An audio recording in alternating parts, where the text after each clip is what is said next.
ماہ سے ہم اور آپ گزر رہے ہیں، اس ماہ کا نام ذوالحجہ ہے، جس کو بارہا ہم اور آپ ذوالحجہ کہتے ہیں۔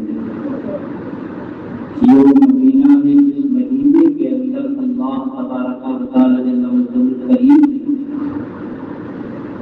سیدنا ابراہیم علیہ نبینا علیہ الصلوۃ والسلام کے تمام یادوں کو زندہ فرمایا۔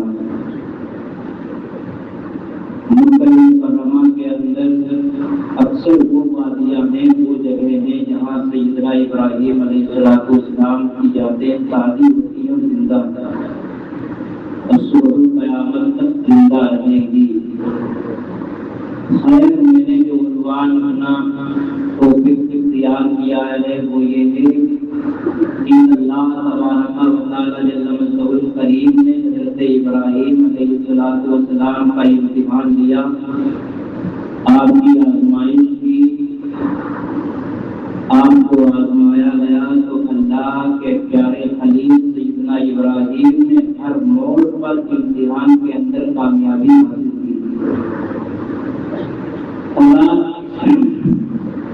قاعدہ یاد رکھیں، انبیاء کرام علیہ الصلوۃ والسلام کو اللہ عہدہ دے کر کے آزماتا ہے،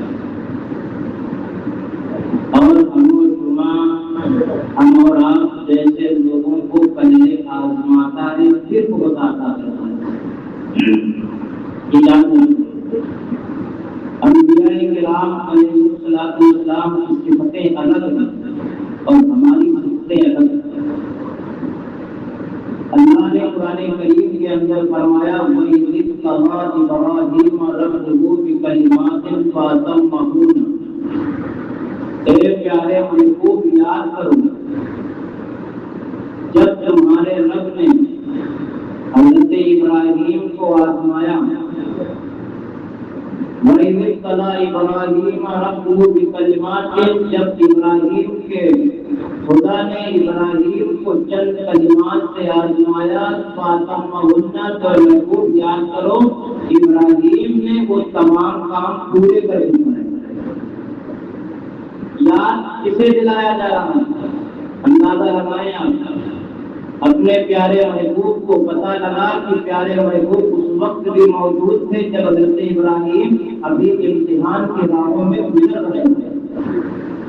میرے مصطفیٰ اس وقت بھی جلوہ گر تھے جب حضرت ابراہیم، کیونکہ یاد اب دلایا جاتا ہے جب پہلے سے وہ چیزیں دیکھی ہوئی ہوتی جبھی یاد دلائی جاتی ہے۔ اب اندازہ لگائیں حضرت ابراہیم علیہ السلام کی سنت میں قربانی کرنا، یہ حضرت ابراہیم کی سنت اور اس امت کے لیے یہ برقرار رکھی گئی۔ ہر امت کے اندر اللہ رب العزت نے قربانی کو متعین کیا، اس امت کے اندر بھی حضرت ابراہیم علیہ السلام کی سنت کو زندہ رکھا گیا۔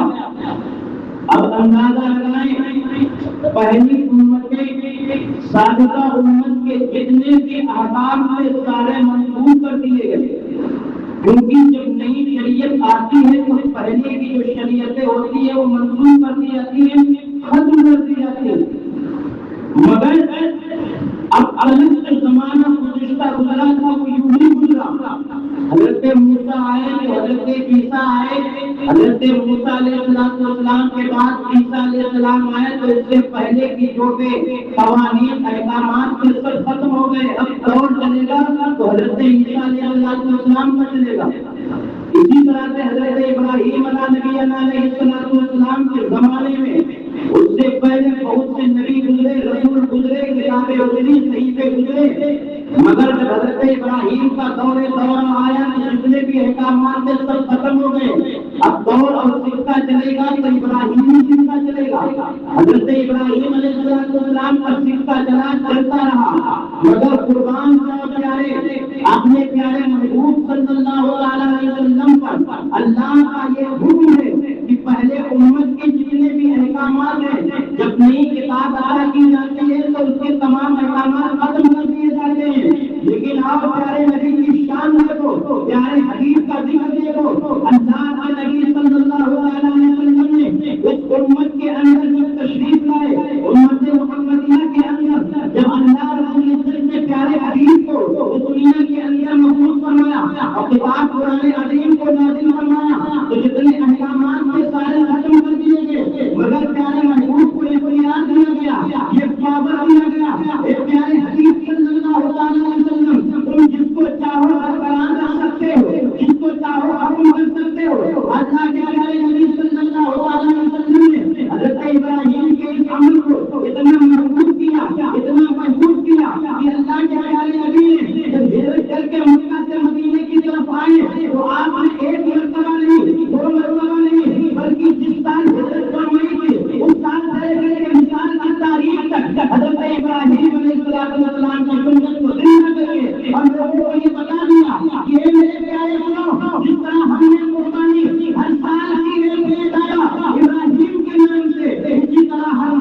پتہ چلا اللہ کے نبی صلی اللہ علیہ وسلم نے برقرار رکھا تو اس سنت کو برقرار رکھا گیا.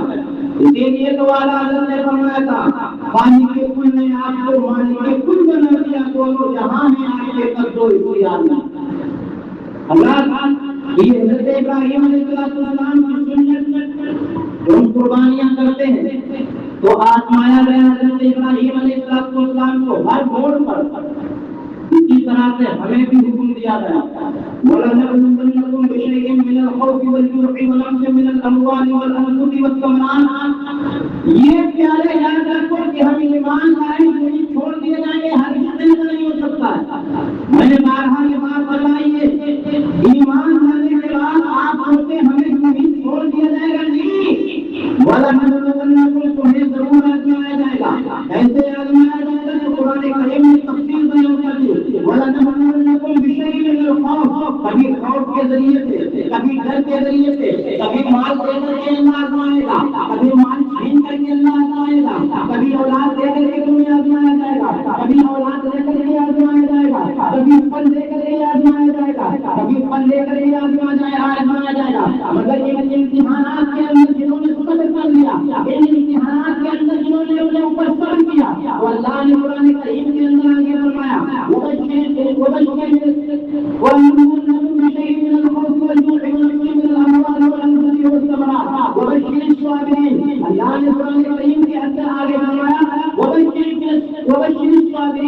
لیکن خوشخبری ان لوگوں کے لیے ہے جنہوں نے ان مسائل کے اوپر صبر کیا یعنی آزمایا اور اس پر صبر کیا تو خوشخبری ان لوگوں کے لیے. کیا خوشخبری ہے کہ اللہ ان سے راضی تو ہر طرح سے آزمایا گیا. حضرت ابراہیم کو کیسے آزمایا گیا میں آپ کو بتاتا چلوں. حضرت ابراہیم علیہ السلام سب سے پہلے جب بڑے ہوئے باہر نکل کر کے آئے تو دیکھا کہ لوگ پوجا کر رہے ہیں کبھی ستاروں کی کبھی چاند کی کبھی پیڑوں کی کبھی کسی کی کبھی کسی کی. تو حضرت ابراہیم نے جب دیکھا تو علل اعلان یہ حکم فرمایا کہ یہ تمام چیزیں عبادت کے لائق نہیں. سورج چاند تارے یہ پوجا کے لائق نہیں ہے عبادت کے لائق ایک ہے جو ہے اللہ تعالیٰ. اور اس عمل سے ہمیں یہ درس مل گیا وَتَأْمُرُونَ عَنِ الْمَعْرُوفِ وَتَنْهَوْنَ عَنِ الْمُنكَرِ کہ برائی اچھائی کا حکم دو برائی کو دیکھو تو اس سے منع کرو. یہ ہمیں سبق حضرت ابراہیم کے گھر سے بھی مل گیا قرآن کے ذریعے سے ملتا ہی ہے. لیکن وہاں سمجھ گیا کہ اے لوگوں اگر دنیا کے اندر آیا تو دنیا کی زندگیاں مت گزارو بلکہ نیکیوں کا حکم دو اور برائیوں سے روکو. ہمارے یہاں اللہ برائیوں کو دیکھ کر کے بھی اگنور کر دیتے ہیں جبکہ سرکار نے فرمایا اگر مال پر روکنے کی استطاعت رکھتے ہو تو روکو زبان سے استطاعت رکھتے ہو تو زبان سے روکو. اس سے بھی نہیں روک سکتے تو دل سے برا جاننا. اور دل سے برا جاننے کا مطلب یہ نہیں ہے کہ بس یوں ہی برا جانا ہے کہ اس کے ساتھ میل جول کر کے کھا بھی رہے پی بھی رہے اٹھ بھی رہے سو بھی رہے. اس کا مطلب دل سے برا جاننے کا مطلب ہے آپ کے اختیار میں ہے کہ یہ غلط کام کرتا ہے تو اس کا ساتھ بالکل نہیں دیں گے. اس دل کا مطلب یہ ہے ہر طرح سے آزمایا اللہ نے آزمایا. جب یہ حالات آگے بڑھے حضرت ابراہیم علیہ السلام جب ان حالات سے گزرے آپ کا چچا آزر تھا جب اس کو آپ نے پیغام دیا کہ بتوں کو کیوں پوچھتا ہے ایک جس کو تو بناتا ہے وہی کو پوچھتا ہے ارے پوچھنا ہے عبادت کرنا ہے تو اس وقت کی پوچھ جس نے ان تمام چیزوں کو بنایا ہے. تو آزر ان کا چچا کہنے لگا اچھا اگر تمہارا معبود ہے تو ہمارے یہ جو بت ہیں ان بتوں سے آواز آ جائے تو ہم تمہارا کلمہ پڑھ لیں گے. حضرت ابراہیم نے اشارہ کیا تو بتوں سے آواز آ رہی تھی لا الہ الا اللہ ابراہیم خلیل اللہ سبحان اللہ آواز آ رہی تھی. جب دور آگے بڑھا حضرت ابراہیم کو سیدنا حضرت عبداللہ ابن عباس رضی اللہ تعالیٰ عنہ فرماتے ہیں حضرت ابراہیم کو ایسے ایسے وقتوں میں آزمایا گیا جن وقتوں میں آپ کا کوئی بھی ساتھ دینے والا نہیں تھا. گھر سے بے گھر کر دیا گیا وطن سے آپ کو معذور کر دیا گیا. آپ نے اپنے وطن کو چھوڑا آپ نے اپنے گھر کو چھوڑا آپ کو قید نہیں کیا گیا آپ کو آپ کے اندر بھی ڈالا گیا. میرے پیارے جانور کو دنیا کے